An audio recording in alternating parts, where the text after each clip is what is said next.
नमस्कार, आदाब। मैं हूं अबुल नसर इकबाल। दोस्तों, इजराइल ने जो पैटर्न वेस्ट बैंक में अपनाया कब्जे करने के लिए, वही पैटर्न अब लेबनान में भी वो आजमाना चाहता है और उसकी शुरुआत भी उसने कर दी है।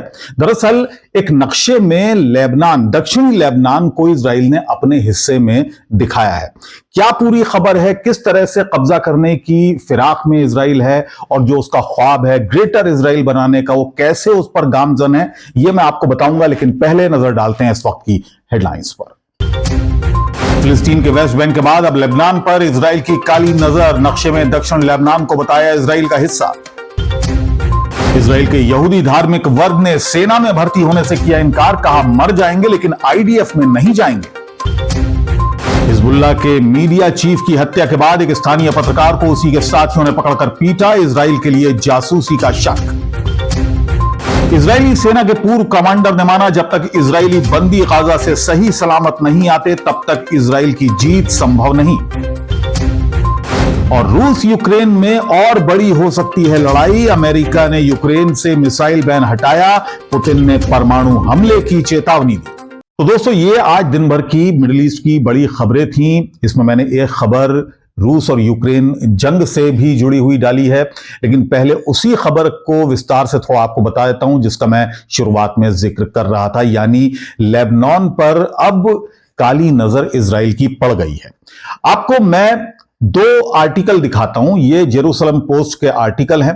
पहले, क्योंकि इजराइल पहले एक पासा फेंकता है, पहले प्रतिक्रिया देखता है लोगों की। अगर बैकलैश बहुत ज्यादा होता है तो अपने कदम पीछे हटा लेता है, लेकिन अगर बैकलैश ज्यादा नहीं होता है तो फिर वो अपना अगला कदम चलता है। और यही इस मामले में हुआ। जैसे वेस्ट बैंक में उसने धीरे धीरे अपनी यहूदी बस्तियां वहां पर बसाई और सेटलर्स को वहां पर कायम कर दिया। इसी तरह से दक्षिणी लेबनान को पहले सितंबर का ये लेख आप देखिए, ये आर्टिकल जेरूसलम पोस्ट का, उसमें एक सवाल के साथ ये आया कि क्या लेबनान इजराइल का हिस्सा है, यानी क्वेश्चन मार्क के साथ। ये 25 सितंबर का आर्टिकल इसी अखबार का, जेरूसलम पोस्ट का। और उसके बाद इस पर बैकलैश हुआ। हालांकि बहुत ज्यादा इस पर बैकलैश नहीं हुआ, बहुत ज्यादा हंगामा नहीं हुआ। और उसके बाद ये अब नया पोस्ट जो जेरूसलम पोस्ट का ही है, ये उसमें बाकायदा दावा कर दिया गया कि असल में जो दक्षिणी लेबनान का हिस्सा है ये उत्तरी इजराइल है और ये प्रॉमिस्ड लैंड का हिस्सा है, यानी जिसको बार बार प्रॉमिस्ड लैंड कहा जा रहा है कि ईश्वर के द्वारा प्रदान की गई जमीन है। तो लेबनान का ये हिस्सा अब प्रॉमिस्ड लैंड इजराइल का हिस्सा दिखा दिया गया है। तो एक तरह से वो जो एक ख्वाबे खरगोश है इजराइल का, ग्रेटर इजराइल बनाने का, जिसमें एक बहुत बड़ा हिस्सा है मिडिल ईस्ट का, जिसमें सऊदी अरब का भी कुछ हिस्सा है, जिसमें मिस्र का भी कुछ हिस्सा है, पूरा सीरिया है। ये तमाम इलाकों पर नजर ग्रेटर इजराइल के रूप में इजराइल की शुरू से ही है। हालांकि इसको आधिकारिक तौर पर कभी इजराइल की तरफ से नहीं कहा गया है। तो ये खबर है कि अब लेबनान को भी नक्शे में दिखाना शुरू कर दिया है इजराइल ने कि उत्तरी इजराइल का ये लेबनान हिस्सा है। दूसरी खबर जो है वो बहुत इंपॉर्टेंट है, क्योंकि ये इजराइल से ही आ रही है। और मैंने अभी 2 दिन पहले दोस्तों आपको बताया था कि वहां के जो हरेदिम्स हैं, यानी हरेदिम्स उनको कहते हैं जो एक तरह से वहां का जो धार्मिक वर्ग है, यानी जो रिलीजियस टीचर्स हैं, रिलीजियस स्टूडेंट्स हैं, उनको हरेदिम कहा जाता है। जैसे मुसलमानों में मौलवी कहा जाता है या उलेमा कहा जाता है, इसी तरह से वहां का एक बाकायदा वर्ग है और ये बहुत बड़ा वर्ग है। 10 लाख से ज्यादा लोग इसमें आते हैं। अब तक उनको छूट थी कि वो सेना में शामिल ना हो, उनकी मर्जी है। अगर वो अपनी मर्जी से सेना में आते हैं तो सेना में आ सकते हैं, लेकिन उन पर किसी तरह की कोई पाबंदी नहीं थी कि वो सेना में आए। लेकिन जो आईडीएफ को नुकसान हुआ है इस जंग में पिछले 1 साल से, उसके बाद अब वो नए कानून की तरफ इजराइल जा रहा है। इजराइल सरकार अब ये कानून बना रही है जिसमें 7,000 का लक्ष्य रखा गया है कि 7,000 हरेदिम्स को आईडीएफ में शामिल कराया जाए, सेना की अलग अलग टुकड़ियों में भेजा जाए। तो उसके लिए बाकायदा एक ड्राफ्ट बनाया जा रहा है, ड्राफ्ट बनाया गया है और उसी के खिलाफ अब हरेदिम्स ही सड़कों पर आ गए हैं, बाकायदा हाथों में तख्तियां लेकर। ये तस्वीर आप देखिए, हाथों में तख्तियां लेकर, जिस पर लिखा है कि मर जाएंगे लेकिन सेना में भर्ती नहीं होंगे, आईडीएफ में नहीं जाएंगे। इतना ही नहीं, इतना ही नहीं, एक रब्बी भी हैं, उन्होंने अपना एक बयान जारी किया है। उन्होंने कहा है कि कोई भी हरेदिम बॉय यानी हरेदिम लड़का सेना में शामिल नहीं होगा। यह बयान आप देखिए, जिसमें वो कह रहे हैं कि कोई भी हरेदिम सेना में शामिल नहीं होगा। तो ये एक बड़ी खबर आ रही है इजराइल से ही, जहां पर हरेदिम्स ने यानी वहां का जो धार्मिक वर्ग है उसने सेना में जाने से इनकार कर दिया है। उसने इजराइल के साथ बेसिकली लड़ने से इनकार कर दिया है फिलिस्तीन में। इस वीडियो के तीसरी खबर की भी मैं आपको थोड़ी ब्रीफिंग कर दूं, और वो है लेबनान से ही, जहां पर हिजबुल्लाह के जो मीडिया चीफ थे मोहम्मद अफीफ, उनकी हत्या हुई। और उनकी हत्या के बाद वहां पर काफी जांचें हो रही हैं कि आखिर किसने उनकी खबर दी, किस तरह से उनकी जासूसी की गई। और इसी सिलसिले में वहां पर एक स्थानीय पत्रकार को उसी के साथियों ने पकड़ लिया। उसके बाद उसकी जांच की गई और जासूसी के शक में उसकी अपने ऑफिस में ही इन साथियों ने उसके पीटना शुरू कर दिया। तस्वीरें भी हालांकि वहां से आई हैं। अभी तक इस बात की पुष्टि नहीं हुई है कि इसने जासूसी की थी या नहीं, लेकिन आरोप यह है कि इसी पत्रकार ने उस बिल्डिंग की जिसमें Mohammed Afif media chief Hezbollah के मौजूद थे, उस बिल्डिंग की फोटो खींची गई और उसके बाद यह फोटो इजराइल की एजेंसीज को उसने दी कि यहां पर मीडिया चीफ मौजूद हैं, और उसके बाद उन पर हमला हुआ और उनकी हत्या हो जाती है।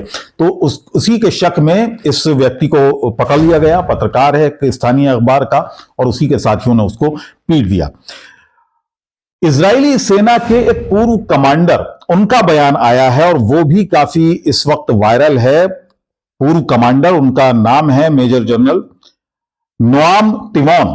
नोआम तिमोन उनका नाम है, और उन्होंने बड़ा महत्वपूर्ण खुलासा किया। उन्होंने कहा है कि जब तक जो बंदी हैं, जो इजरायली बंदी जो 7 अक्टूबर 2023 को जिन्हें हमास के लड़ाके उठाकर ले गए थे अपने कब्जे में, जिन्होंने ले लिया था, जब तक वो सही सलामत नहीं आ जाते हैं तब तक इजराइल की जीत मुमकिन नहीं है। यानी इजराइल नहीं जीत सकता है जब तक कि वो बंदी हमास के कब्जे में है। अब वो गाजा में हैं या कहीं और हैं, ये कोई भी नहीं जानता।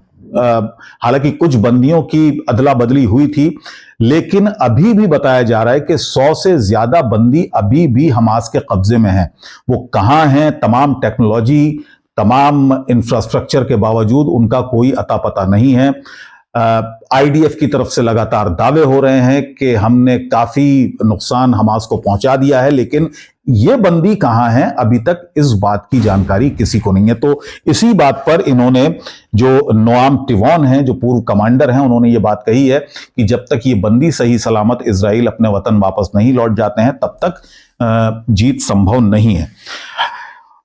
दोस्तों, अब बात कर लेते हैं रूस यूक्रेन जंग की, जो अब एक और ज्यादा आगे बढ़ने की आशंका जिसमें हो गई है, क्योंकि अमेरिका ने यूक्रेन पर से वो पाबंदियां हटा ली हैं जो अब तक उस पर आयद थी। यानी जो लॉन्ग रेंज की मिसाइल है वो अभी तक लॉन्च करने की इजाजत यूक्रेन को नहीं थी, और अब वो जो बैन था वो लिफ्ट कर लिया गया है, हटा लिया गया है। यानी अब यूक्रेन लॉन्ग रेंज की मिसाइल रूस की तरफ रुख कर सकता है और रूस में लॉन्च कर सकता है।